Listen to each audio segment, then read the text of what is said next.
नमस्कार दोस्तों, the education power channel पर आप लोगों का स्वागत है।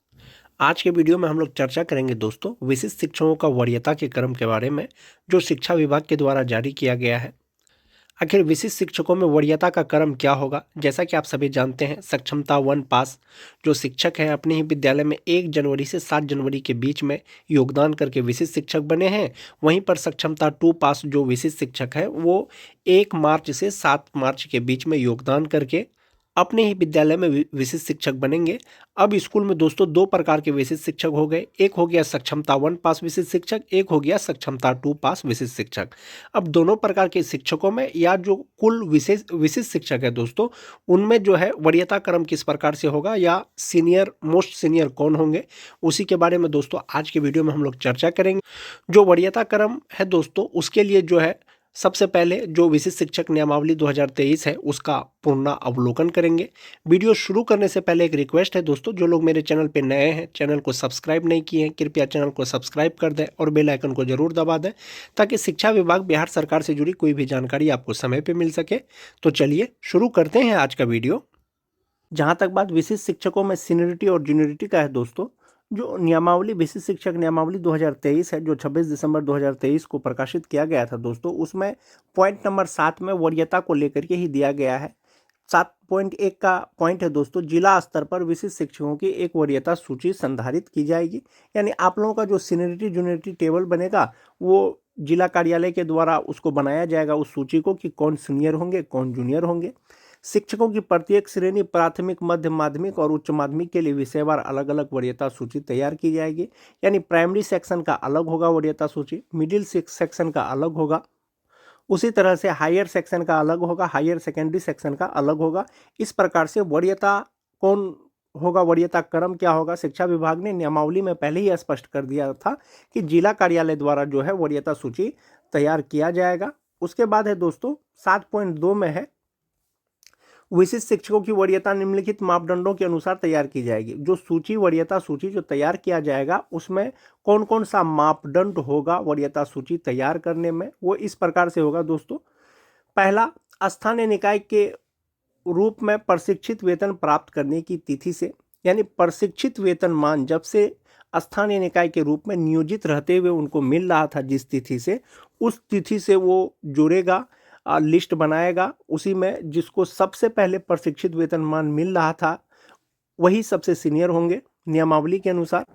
जैसे 2003 के नियोजित शिक्षक हैं, बहुत से शिक्षकों का दोस्तों 2003 हो 2006 हो, बहुत से शिक्षकों का प्रशिक्षण 2012 में पूरा हो गया है, बहुत से शिक्षकों का प्रशिक्षण 31 मार्च 2019 को पूरा हो गया है। जबकि आप सभी जानते हैं 2003 के जो नियोजित शिक्षक हैं सबका ज्वाइनिंग डेट एक है 2006 में, लेकिन प्रशिक्षण जैसे ही अलग अलग हो गया दोस्तों 2012 और 2019। इस स्थिति में जो सबसे पहले प्रशिक्षण प्राप्त किए हैं, जो 2012 में प्रशिक्षण जिनका पूर्ण हो गया था, संभवतः वही सीनियर होंगे नियमावली के अनुसार, और जिनका प्रशिक्षण बाद में हुआ है वो जूनियर होंगे। ये तो हो गया प्रशिक्षित वेतनमान की तिथि से। दूसरा हो गया दोस्तों, जहां 2 शिक्षक उपर्युक्त मापदंड के अनुसार एक ही तिथि साझा करते हैं, उनकी जन्म तिथि वरीयता तय करने के लिए मापदंड होगी। बहुत से ऐसे शिक्षक होंगे दोस्तों जिनका प्रशिक्षण एक ही तिथि को पूरा हुआ है, लेकिन उनका जो वरीयता का निर्धारण किया जाएगा दोस्तों, उसका जो मापदंड होगा उनका डेट ऑफ बर्थ के अनुसार। यानी जिनका एज ज़्यादा होगा वही सीनियर होंगे, जिनका एज कम होगा वो जूनियर होंगे, ख नंबर पॉइंट के अनुसार।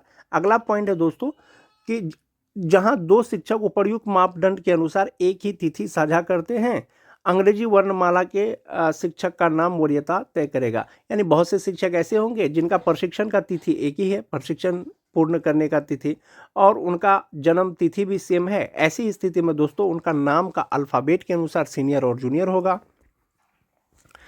तो इस प्रकार से दोस्तों वरीयता क्रम जो नियमावली 2023 है विशिष्ट शिक्षक नियमावली, उसमें स्पष्ट रूप से दिया हुआ है कि किस प्रकार से जो है सीनियर जूनियर का निर्धारण किया जाएगा, सीनियरिटी टेबल बनाया जाएगा विशिष्ट शिक्षकों का।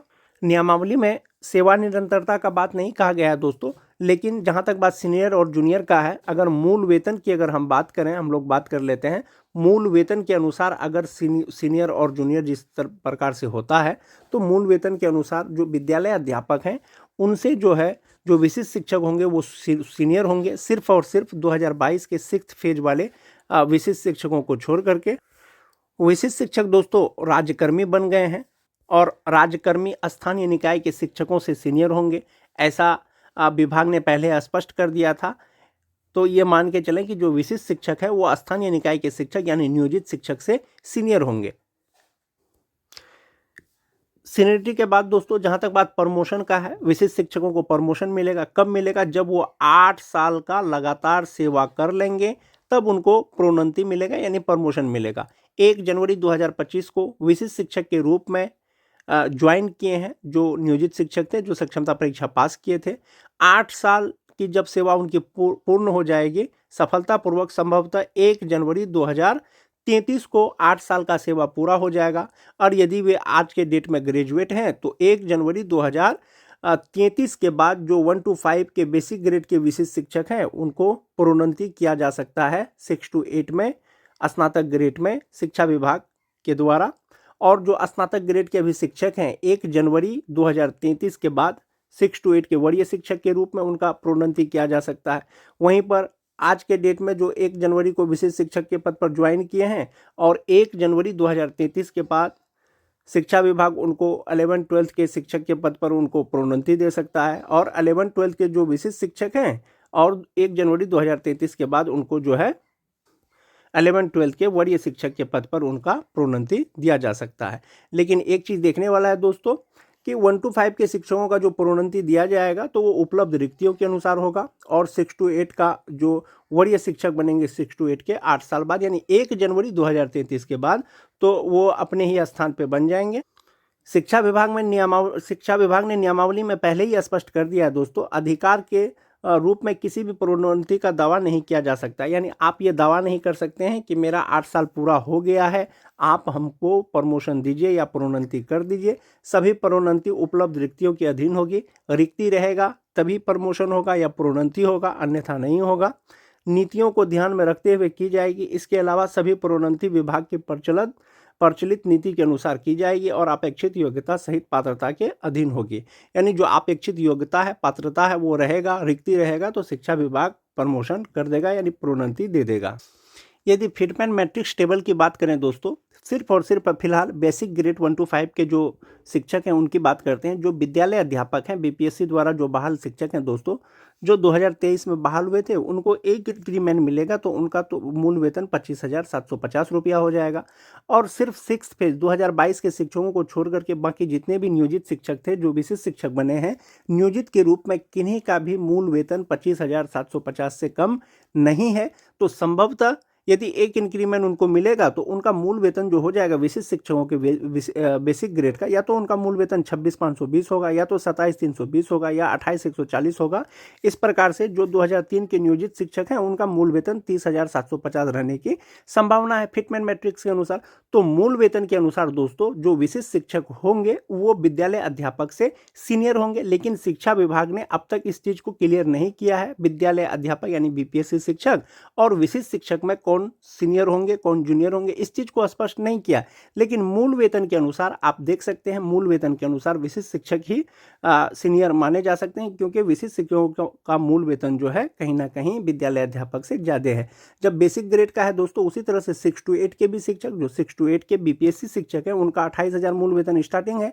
एक इंक्रीमेंट मिलेगा 28,840 रुपया मिलेगा। लेकिन जो नियोजित शिक्षक हैं, जो स्नातक ग्रेड में 2022 वाले को छोड़ करके 2013 2016 वाले हैं, उनका बेसिक पे दोस्तों 28,000 से ज़्यादा ही है। तो एक इंक्रीमेंट के साथ साथ कहीं ना कहीं ज़्यादा ही मिलेगा। तो ऐसी स्थिति में स्नातक ग्रेड के भी शिक्षक मूल वेतन के अनुसार विद्यालय अध्यापक से सीनियर होंगे। ये लेकिन शिक्षा विभाग ने अब तक विद्यालय अध्यापक, बीपीएससी टीचर और विशिष्ट शिक्षक के रिगार्डिंग इस तरह का कोई आदेश जारी नहीं किया है दोस्तों। आने वाले समय में शिक्षा विभाग किस प्रकार का मापदंड अपनाती है विद्यालय अध्यापक और विशिष्ट शिक्षकों के बीच में सीनियरिटी जूनियरिटी डिफ्रेंशिएट करने के लिए, वो आने वाले समय में पता चलेगा।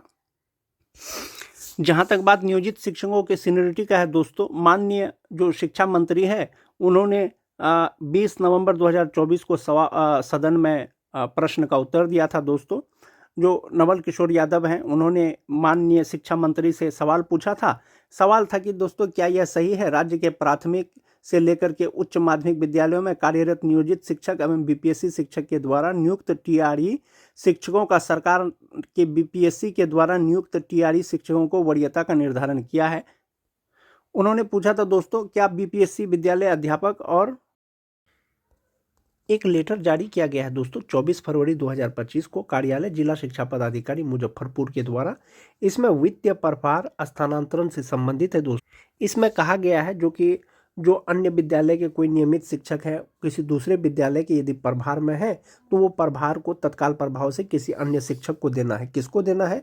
ज्ञात वो हो कि वर्तमान में बिहार लोक सेवा आयोग पटना के टीआरई 1 एवं टीआरई 2 के तहत नियुक्त विद्यालय अध्यापक तथा स्थानीय निकाय अंतर्गत नियुक्त शिक्षक सक्षमता 1 उत्तीर्ण होकर विशिष्ट शिक्षक के पद पर अधिकांश विद्यालयों में पदस्थापित होकर कार्यरत हैं। यानी बहुत से विद्यालयों में दोस्तों स्थानीय निकाय के शिक्षक हैं जो विशिष्ट शिक्षक बन गए हैं। बीपीएससी टीआरई 1 टीआरई 2 से नियुक्त शिक्षक हैं। सभी प्रखंड शिक्षा पदाधिकारी मुजफ्फरपुर पत्र प्राप्ति के 1 सप्ताह के अंदर जिन विद्यालयों में नियमित प्रधानाध्यापक नहीं है उक्त विद्यालय के नियमानुसार वरीयता क्रम विद्यालयों में नियम सहायक शिक्षक या टीआरई 1 टीआरई 2 के विद्यालय अध्यापक या विशिष्ट शिक्षक को प्रभारी प्रधानाध्यापक का दायित्व निर्वहन करने हेतु प्राधिकृत करना सुनिश्चित करें। यानी वरीयता क्रम जो उसके अनुसार होगा दोस्तों इस लेटर के अनुसार सबसे पहले होंगे सहायक शिक्षक, उसके बाद होंगे टीआरई 1 शिक्षक और उसके बाद होंगे टीआरई 2 शिक्षक, उसके बाद होंगे विशिष्ट शिक्षक। इस प्रकार से प्रभारी प्रधानाध्यापक का दायित्व का जो है निर्वहन करने हेतु प्रखंड शिक्षा पदाधिकारी अपने अनुसार जो है उसको प्राधिकृत कर सकते हैं। विशिष्ट शिक्षक नियमावली का जो पॉइंट 7 है दोस्तों जिसमें वरीयता से संबंधित दिशा निर्देश जारी किया गया है इसमें कहीं पर भी सक्षमता 1 और 2 को लेकर के डिफ्रेंशिएट नहीं किया गया है कि जो सक्षमता 1 पास विशिष्ट शिक्षक होंगे वो सक्षमता 2 वाले से सीनियर होंगे। संभवतः जो 1 नंबर का पॉइंट है दोस्तों प्रशिक्षित वेतनमान प्राप्त करने की तिथि से उसी तिथि से जो है वरीयता क्रम का निर्धारण किया जाएगा और इस पर दिशा निर्देश जिला स्तर पर दोस्तों किया जाएगा और शिक्षा विभाग के द्वारा इसके रिगार्डिंग लेटर निकाला जाएगा। आज के वीडियो में दोस्तों बस इतना ही। वीडियो अच्छी लगे तो अपने दोस्तों में लाइक और शेयर जरूर कर दें। धन्यवाद।